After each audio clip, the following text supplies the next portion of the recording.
বেশি কিছু নয়, হসপিটালে গেছিলাম এই আর কি। আরে আই হসপিটাল গো। এই দেখো না কি অবস্থা চোখের, শুধু জল বেরিয়ে যাচ্ছে চোখ থেকে। পাপা আমাকে বোঝাচ্ছিল একটু স্থির হয়ে বসো, ডক্টর ডাকলে তখন ভেতরে নিয়ে যাওয়া হবে। কি আর বাচ্চা মানুষের মন থেকে স্থির হয়ে বসতে। উফ পাপা তুমি কি করছো, আমায় ছাড়ো, এত চটকিও না।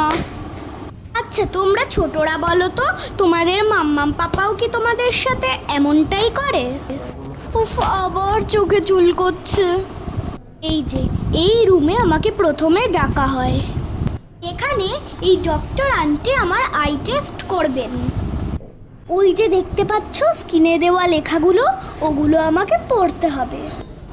তো আমার আই চেক আপ কমপ্লিট, এবার ওষুধ নেওয়ার পালা। সব থেকে আমি যেটা ভয় করছিলাম, মজার কথা হচ্ছে আমার পাওয়ার আসেনি তো চোখে। না সেটা আসেনি, আমার চোখে নেই কোনো পাওয়ার। যত ইচ্ছা সাজবো, চশমা দিয়ে কোনো চোখ ঢাকবো না। বাই বন্ধুরা।